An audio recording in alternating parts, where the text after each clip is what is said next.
ಭಾರತದಲ್ಲಿ ಕೇವಲ ಬಸ್ಗಳಾಗಲಿ ಟ್ರೈನ್ಗಳಾಗಲಿ ಕಿಕ್ಕಿರಿದು ತುಂಬಿಲ್ಲ. ಬದಲಾಗಿ ಭಾರತದಲ್ಲಿರುವ ಜೈಲುಗಳು ಕೂಡ ತುಂಬಿ ತುಳುಕುತ್ತಿವೆ.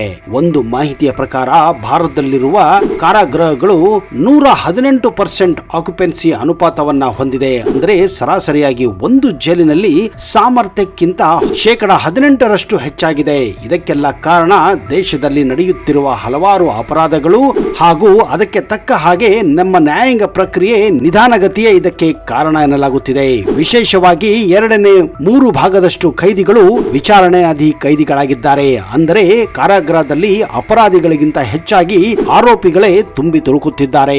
ರಾಷ್ಟ್ರ ಮಟ್ಟದಲ್ಲಿ ಎಲ್ಲಾ ಕೈದಿಗಳಲ್ಲಿ ಸರಿಸುಮಾರು 4.4% ಮಹಿಳೆಯರು ತುಂಬಿಕೊಂಡಿದ್ದಾರೆ. ಮಿಜೋರಂನಲ್ಲಿ ಅತಿ ಹೆಚ್ಚು ಅಂದ್ರೆ 7.6% ಮಹಿಳಾ ಕೈದಿಗಳು ಕಾರಾಗೃಹದಲ್ಲಿ ತುಂಬಿಕೊಂಡಿದ್ದಾರೆ. ತದನಂತರ ಆಂಧ್ರ ಪ್ರದೇಶದಲ್ಲಿ 6.3, ಪಶ್ಚಿಮ ಬಂಗಾಳದಲ್ಲಿ 6.1, ಮಹಾರಾಷ್ಟ್ರದಲ್ಲಿ 5.7 ಹೀಗೆ ಇತರೆ ರಾಜ್ಯಗಳಲ್ಲಿಯೂ ಕೂಡ ಮಹಿಳಾ ಕೈದಿಗಳು ತುಂಬಿದ್ದಾರೆ. ಕೇವಲ 8 ರಾಜ್ಯಗಳಲ್ಲಿ ಮಾತ್ರ 5% ಹೆಚ್ಚು ಮಹಿಳಾ ಕೈದಿಗಳಿದ್ದಾರೆ.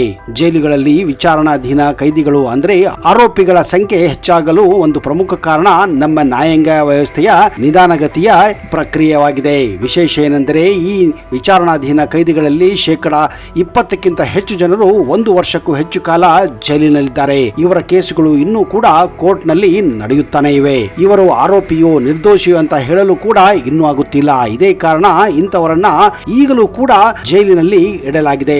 ಜೈಲಿನಲ್ಲಿ ಕೈದಿಗಳ ಸಂಖ್ಯೆ ಜಾಸ್ತಿ ಇದ್ದ ಕಾರಣ ಹಲವಾರು ಕೈದಿಗಳನ್ನ ಬೇಲ್ ಕೊಟ್ಟು ಮನೆಗೆ ಕಳಿಸಲಾಗುತ್ತಿದೆ. ಹೀಗಾಗಿ ಬೇಲು ಸಿಗುವವರ ಸಂಖ್ಯೆ ಕೂಡ ಇತ್ತೀಚೆಗೆ ಜಾಸ್ತಿಯಾಗಿ ಹೋಗಿದೆ. ಜೈಲಿನಲ್ಲಿ ಒಟ್ಟು ಕೈದಿಗಳಲ್ಲಿ 40% 30ಕ್ಕಿಂತ ಕಡಿಮೆ ವಯಸ್ಸಿನವರಿದ್ದಾರೆ. ಒಟ್ಟು 87% ಕೈದಿಗಳು ಇವತ್ತು 50 ವರ್ಷಕ್ಕಿಂತ ಕಡಿಮೆ ವಯಸ್ಸಿನವರಿದ್ದಾರೆ. ಉಳಿದ 13% ಕೈದಿಗಳು 50 ವರ್ಷಕ್ಕಿಂತ ಹೆಚ್ಚು ವಯಸ್ಸಿನವರಿದ್ದಾರೆ. ನೀವೇ ಯೋಚನೆ ಮಾಡಿ, ಯುವಕರೇ ಹೆಚ್ಚು ಅಪರಾಧಗಳನ್ನ ಮಾಡುತ್ತಿದ್ದಾರೆ ಹಾಗೂ ಜೈಲಿನಲ್ಲಿ ಕೊಳೆಯುತ್ತಿದ್ದಾರೆ.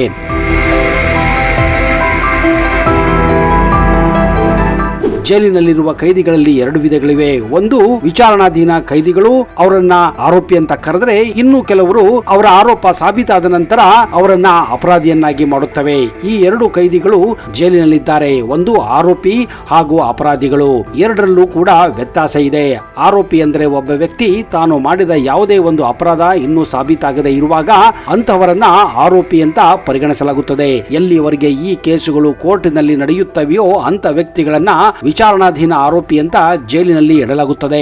ಕೆಲವೊಮ್ಮೆ ಈ ವ್ಯಕ್ತಿಗಳಿಂದ ಸಮಾಜಕ್ಕೆ ಅಪಾಯ ಇಲ್ಲಂತ ಗೊತ್ತಾದಾಗ ಅಂತ ವ್ಯಕ್ತಿಗಳಿಗೆ ಬೇಲ್ ಅಂದ್ರೆ ಜಾಮೀನು ಕೊಟ್ಟು ಜೈಲಿನಿಂದ ಹೊರಗೆ ಇಟ್ಟು ಆ ವ್ಯಕ್ತಿಯ ಕೇಸನ್ನ ಕೋರ್ಟಿನಲ್ಲಿ ನಡೆಸಲಾಗುತ್ತದೆ.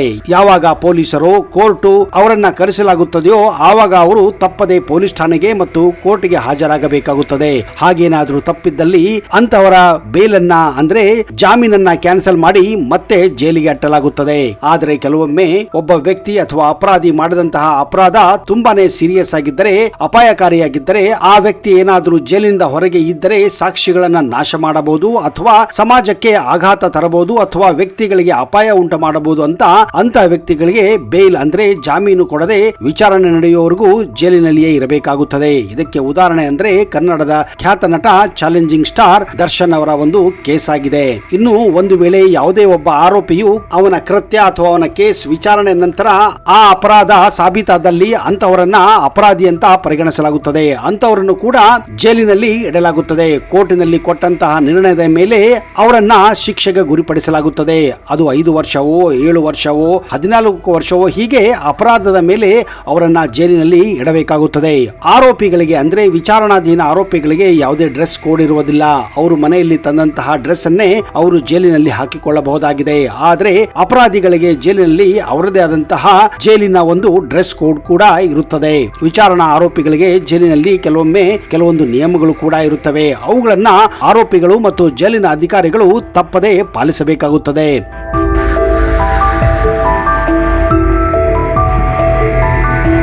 ಕರ್ನಾಟಕ ಕಾರಾಗೃಹ ಕಾಯ್ದೆ 1963 ನಿಯಮಾವಳಿ ಪ್ರಕಾರ ಹತ್ಯೆ ಆರೋಪಿಗಳಿಗೆ ಅಂದ್ರೆ ವಿಚಾರಣದಲ್ಲಿರುವವರು ಸಂಬಂಧಿಸಿದ ಕೆಲವು ನಿಯಮಗಳು ತುಂಬಾನೇ ಮುಖ್ಯವಾಗಿ ಅಂತವರಿಗೆ ಪ್ರತ್ಯೇಕ ವ್ಯವಸ್ಥೆಯನ್ನ ಕೂಡ ಮಾಡಲಾಗುತ್ತದೆ. ವಿಚಾರಣಾಧೀನ ಕೈದಿಗಳನ್ನ ಅಂದ್ರೆ ಅಂಡರ್ ಟ್ರಯಲ್ ಕೈದಿಗಳನ್ನ ಶಿಕ್ಷೆ ಅನುಭವಿಸುತ್ತಿರುವ ಕೈದಿಗಳಿಂದ ಪ್ರತ್ಯೇಕವಾಗಿ ಇಡಬೇಕಾಗುತ್ತದೆ. ಅಂದ್ರೆ ಇಲ್ಲಿ ಶಿಕ್ಷೆ ಅನುಭವಿಸುವವರು ಅಂದ್ರೆ ಅಪರಾಧಿಗಳೆಂದರ್ಥ. ಆದ್ರೆ ವಿಚಾರಣಾದ ಕೈದಿಗಳು ಇನ್ನೂ ಅಪರಾಧ ಸಾಬೀತಾಗದೆ ಕಾರಣ ಅಂತವರನ್ನ ಪ್ರತ್ಯೇಕ ಸೆಲ್ ನಲ್ಲಿ ಇಡಬೇಕಾಗುತ್ತದೆ. ಮಹಿಳಾ ಮತ್ತು ಪುರುಷ ಕೈದಿಗಳನ್ನ ಪ್ರತ್ಯೇಕವಾಗಿ ಇಡಬೇಕು. ಕಿರಿಯ ಅಪರಾಧಿಗಳನ್ನ ಗಟ್ಟಿ ಅಪರಾಧಿಗಳ ಜೊತೆ ಸೇರಿಸಬಾರದು. ಅಂದ್ರೆ ಕಿರಿಯ ಅಪರಾಧಿಗಳು ಅಂದ್ರೆ ಬಾಲ ಅಪರಾಧಿಗಳನ್ನ ದೊಡ್ಡವರ ಜೊತೆ ಕೂಡ ಇಡಲು ಸಾಧ್ಯವಿಲ್ಲ. ಹೀಗೆ ಅವರನ್ನು ಕೂಡ ಸಪರೇಟ್ ಆಗಿ ಇಡಬೇಕಾಗುತ್ತದೆ. ವಸತಿ ಮತ್ತು ಆಹಾರ ಕೈದಿಗಳಿಗೆ ಸೂಕ್ತ ಸೆಲ್ ಅಥವಾ ಬ್ಯಾರೆಕ್, ಹಾಸಿಗೆ, ಬಟ್ಟೆ ಕೂಡ ನೀಡಬೇಕಾಗುತ್ತದೆ. ಕಾರಾಗೃಹ ನಿಯಮಾವಳಿಯಂತೆ ನಿಗದಿತ ಆಹಾರ ಅದು ಸಸ್ಯಾಹಾರ ಆಗಬಹುದು, ಮಾಂಸಾಹಾರ ಆಗಬಹುದು, ಅವುಗಳನ್ನ ನಿಯಮಿತವಾಗಿ ಟೈಮ್ಗೆ ತಕ್ಕ ಹಾಗೆ ಕೊಡಬೇಕಾಗುತ್ತದೆ. ವೈದ್ಯಕೀಯ ಸೌಲಭ್ಯಗಳು ಪ್ರತಿಯೊಂದು ಜೈಲಿಗೂ ವೈದ್ಯರು ಇರಲೇಬೇಕು. ಪ್ರವೇಶ ಸಮಯದಲ್ಲಿ ಅಂದ್ರೆ ಕೈದಿಗಳ ಪ್ರವೇಶ ಸಮಯದಲ್ಲಿ ವೈದ್ಯಕೀಯ ತಪಾಸಣೆ, ಅನಾರೋಗ್ಯವಾಗಿದ್ದರೆ ಅಂತವರಿಗೆ ಚಿಕಿತ್ಸೆ ಕೊಡೋದು ಕಡ್ಡಾಯವಾಗಿದೆ. ಭೇಟಿ ಮತ್ತು ಮಾತುಕತೆ ಕುಟುಂಬದವರು, ಸ್ನೇಹಿತರು, ವಕೀಲರನ್ನ ಮೇಲ್ವಿಚಾರಣೆ ಅಡಿಯಲ್ಲಿ ಭೇಟಿ ಮಾಡಲು ಹಕ್ಕು ಇರುತ್ತದೆ. ಪತ್ರ ಬರೆದುಕೊಳ್ಳುವುದು, ಸ್ವೀಕರಿಸುವ ಅವಕಾಶ ಕೂಡ ಅದರಲ್ಲಿ ಒಳಪಟ್ಟಿರುತ್ತದೆ. ನ್ಯಾಯಾಲಯದ ಹಾಜರು ವಿಚಾರಣಾಧೀನ ಕೈದಿಗಳನ್ನ ಕೋರ್ಟ್ಗೆ ಸಮಯಕ್ಕೆ ಸರಿಯಾಗಿ ಹಾಜರು ಮಾಡಬೇಕಾಗುತ್ತದೆ. ಅಷ್ಟೇ ಅಲ್ಲದೆ ಕೈದಿಗಳಿಗೆ ಕೆಲವೊಂದು ಕೆಲಸವನ್ನ ಕೂಡ ಕೊಡಲಾಗುತ್ತದೆ. ವಿಚಾರಣಾ ಕೈದಿಗಳನ್ನ ಕೆಲಸ ಮಾಡಲು ಬಲವಂತ ಮಾಡಬಾರದು ಎನ್ನುವ ಕಾಯ್ದೆ ಕೂಡ ಇದೆ. ಸ್ವಯಂ ಇಚ್ಛೆಯಿಂದ ಕೆಲಸ ಮಾಡಲು ಅವಕಾಶ ನೀಡಬೇಕು. ಅಷ್ಟೇ ಅಲ್ಲದೆ ಅಪರಾಧಿಗಳಿಗೆ ಕಂಪಲ್ಸರಿ ಆಗಿ ಜೈಲಿನಲ್ಲಿ ಕೆಲಸ ಮಾಡಲೇಬೇಕಾಗುತ್ತದೆ.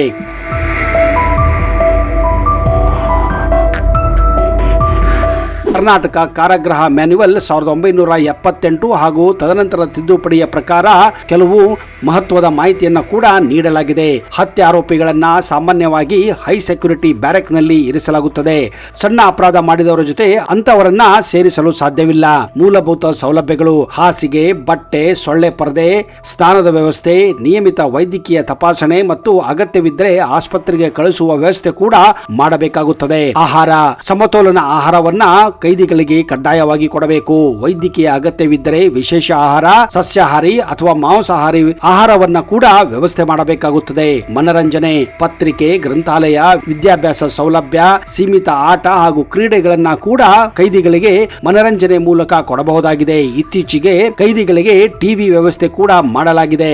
ಆದರೆ ಕೆಲವೊಂದು ಚಾಲನೆಗಳನ್ನ ಮಾತ್ರ ನೋಡಲು ಅವಕಾಶ ಕೊಡಲಾಗಿದೆ. ಕಾನೂನು ಸಹಾಯ, ವಕೀಲರನ್ನು ಖಾಸಗಿಯಾಗಿ ಭೇಟಿಯಾಗುವ ಹಕ್ಕು ಅಧಿಕಾರಿಗಳ ಮೇಲ್ವಿಚಾರಣೆಯಲ್ಲಿ ನಡೆಯಬಹುದಾಗಿದೆ. ಅಷ್ಟೇ ಅಲ್ಲದೆ ಕೈದಿಗಳಿಗೆ ಉಚಿತ ಕಾನೂನು ಸಹಾಯ ಕೂಡ ನೀಡಲಾಗುತ್ತದೆ. ಆಧ್ಯಾತ್ಮಿಕ ಅವಶ್ಯಕತೆ, ಧಾರ್ಮಿಕ ಗ್ರಂಥ ಓದುವ ಅವಕಾಶ, ಪೂಜಾರಿಗಳನ್ನ, ಪಾದ್ರಿಗಳನ್ನ ಭೇಟಿ ಮಾಡುವ ಅನುಮತಿ ಕೂಡ ನೀಡಲಾಗುತ್ತದೆ. ಪರೋಲ್ ಮತ್ತು ಜಾಮೀನು ವಿಚಾರಣಾ ಕೈದಿಗೆ ಜಾಮೀನು ಕೊಡೋದು ಕೋರ್ಟಿನ ನಿರ್ಧಾರವಾಗುತ್ತದೆ. ಒಂದು ವೇಳೆ ಕೋರ್ಟ್ ಜಾಮೀನು ಕೊಟ್ಟರೆ ಅಂತ ಕೈದಿಗಳನ್ನ ಜಾಮೀನಿನ ಮುಖಾಂತರ ಕಾರಾಗೃಹದಿಂದ ಹೊರಗೆ ಹಾಕಬಹುದಾಗಿದೆ. ಪರೋಲ್ ಸೌಲಭ್ಯ ಶಿಕ್ಷೆಗೆ ಗುರಿಯಾದ ಕೈದಿಗೆ ಮಾತ್ರ ಅನ್ವಯವಾಗಿರುತ್ತದೆ. ಪರೋಲ್ ಕೂಡ ಕೈದಿಗಳಿಗೆ ಕೊಡಬಹುದಾಗಿದೆ. ಒಂದು ವೇಳೆ ಅಪರಾಧಿಗಳಿಗೆ ಅಂದ್ರೆ ಶಿಕ್ಷೆಗೆ ಗುರಿಯಾದ ಕೈದಿಗಳಿಗೆ ಮಾತ್ರ ಪರೋಲ್ ವ್ಯವಸ್ಥೆ ಇರುತ್ತದೆ. ಉದಾಹರಣೆಗೆ ಮಕ್ಕಳ ಮದುವೆಗಾಗಲಿ ಅಥವಾ ಹಿರಿಯರ ಸಾವು ಆದಾಗ ಅಂತವರಿಗೆ ಅಂತ ಕೈದಿಗಳಿಗೆ ಪರೋಲ್ ಸಿಗುವ ಸಾಧ್ಯತೆ ಇರುತ್ತದೆ. ಅದು 2 ದಿವಸ ಆಗಲಿ, 10 ದಿವಸ ಆಗಲಿ, ತಿಂಗಳಾಗಲಿ ಕೂಡ ಪರೋಲ್ ವ್ಯವಸ್ಥೆ ಇದ್ದೇ ಇರುತ್ತದೆ. ಕೆಲವೊಮ್ಮೆ ಪರೋಲ್ ಕೊಟ್ಟಾಗ ಕೈದಿಗಳು ಪರಾರಿಯಾಗಿರುವ ಹಲವಾರು ಘಟನೆಗಳು ಕೂಡ ನಾವು ಕಾಣಬಹುದಾಗಿದೆ.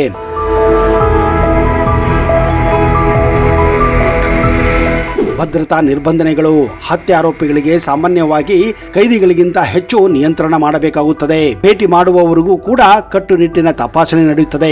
ಹತ್ಯೆ ಆರೋಪಿಗೆ ವಿಶೇಷ ಸೌಲಭ್ಯ, ಐಷಾರಾಮಿ ಸೌಲಭ್ಯಗಳು, ಉದಾಹರಣೆಗೆ ಟಿವಿ, ಮೊಬೈಲ್, ವಿಶೇಷ ಆಹಾರ ಕೂಡ ಸಿಗುವುದಿಲ್ಲ. ಶಿಕ್ಷೆ ಅನುಭವಿಸುತ್ತಿರುವ ಕೈದಿಗಳಿಗೆ ಮಾತ್ರ ರೆಮಿಷನ್, ಪರೋಲ್, ಕೆಲಸದ ಹಕ್ಕು ಅನ್ವಯವಾಗಿರುತ್ತದೆ. ಹೈ ಪ್ರೊಫೈಲ್ ಕೈದಿಗಳು ಇದ್ದರೆ ಎ ಕ್ಲಾಸ್ ವರ್ಗದಲ್ಲಿ ಇರಿಸಿ ಸ್ವಚ್ಛ ಕೊಠಡಿ, ಉತ್ತಮ ಆಹಾರ, ಪತ್ರಿಕೆ ಕೂಡ ನೀಡಬಹುದಾಗಿದೆ ಹಾಗೂ ಟಿವಿ ಕೂಡ ಕೊಡಬಹುದಾಗಿದೆ. ಆದರೂ ಕೂಡ ನಿಯಮದ ಮಿತಿಯೊಳಗೆ ಕೊಡಬೇಕಾಗುತ್ತದೆ. ಈ ಎಲ್ಲ ಕಾನೂನುಗಳನ್ನ, ಈ ಎಲ್ಲ ನಿಯಮಗಳನ್ನ ತಪ್ಪದೆ ಜೈಲಿನ ಅಧಿಕಾರಿಗಳು ಪಾಲಿಸಬೇಕಾಗುತ್ತದೆ. ಆದರೆ ನಮ್ಮ ಜೈಲುಗಳಲ್ಲಿ ಇವತ್ತು ದುಡ್ಡು ಕೊಟ್ಟರೆ ಎಲ್ಲ ಸಿಗುತ್ತದೆ ಅನ್ನುವ ಮಟ್ಟಿಗೆ ಹಾಳಾಗಿ ಹೋಗಿವೆ.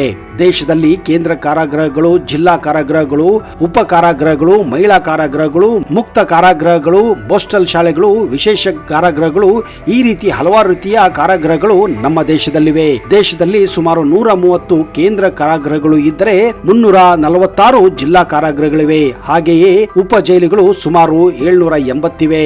ಮಹಿಳಾ ಜೈಲುಗಳು 19 ಇದ್ದರೆ ಬೋಸ್ಟನ್ ಕಾಲೇಜುಗಳು 21 ಇವೆ ಹಾಗೂ ಕೆಲವು ಮುಕ್ತ ಜೈಲುಗಳು ಸುಮಾರು 53 ಇವೆ. ಭಾರತದಲ್ಲಿ 7 ದೊಡ್ಡ ಕೇಂದ್ರ ಕಾರಾಗೃಹಗಳು ಅತಿ ಹೆಚ್ಚು ಹೆಸರುವಾಸಿಯಾಗಿವೆ. ಅವುಗಳಲ್ಲಿ ದೆಹಲಿಯಲ್ಲಿರುವ ತಿಹಾರ್ ಜೈಲು, ಇದು ದಕ್ಷಿಣ ಏಷ್ಯಾದ ಅತಿ ದೊಡ್ಡ ಜೈಲಾಗಿದೆ. ಯರವಾಡ ಕೇಂದ್ರ ಕಾರಾಗೃಹ, ಇದು ಮಹಾರಾಷ್ಟ್ರದ ಪುಣೆಯಲ್ಲಿದೆ. ಚೆನ್ನೈನಲ್ಲಿರುವ ಪುಳಲ್ ಕೇಂದ್ರ ಕಾರಾಗೃಹ, ರಾಜಮಂಡ್ರಿ ಕೇಂದ್ರ ಕಾರಾಗೃಹ ಆಂಧ್ರ ಪ್ರದೇಶದಲ್ಲಿದೆ. ನೈನಿ ಕೇಂದ್ರ ಕಾರಾಗೃಹ ಉತ್ತರ ಪ್ರದೇಶದ ಪ್ರಯಾಗ್ರಾಜ್ದಲ್ಲಿದ್ದರೆ ಅಲಿಪೋರ್ ಕೇಂದ್ರ ಕಾರಾಗೃಹ ಪಶ್ಚಿಮ ಬಂಗಾಳದಲ್ಲಿದೆ.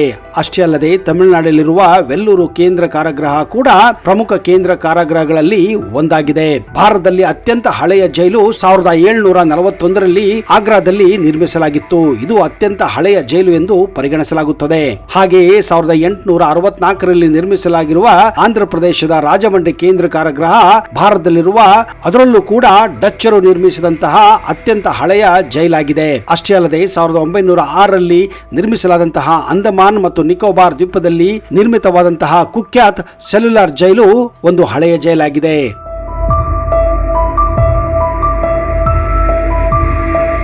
ನೋಡಿದಿರಾ ಸ್ನೇಹಿತರೆ, ಭಾರತದಲ್ಲಿ ಯಾವ ರೀತಿ ಜೈಲಿನ ವ್ಯವಸ್ಥೆ ಇದೆ, ಯಾವೆಲ್ಲ ಜೈಲುಗಳು ಇವೆ ಅಂತ ಅರ್ಥ. ಜೈಲುಗಳ ಬಗ್ಗೆ ಇನ್ನಷ್ಟು ಮಾಹಿತಿ ಮುಂದಿನ ಸಂಚಿನಲ್ಲಿ ಕೊಡುತ್ತೇನೆ. ಈ ಜೈಲಿನ ಮಾಹಿತಿ ನಿಮಗೆ ಹೇಗೆ ಅನಿಸಿತು ಅನ್ನೋದನ್ನ ದಯವಿಟ್ಟು ಕಮೆಂಟ್ ಮಾಡಿ.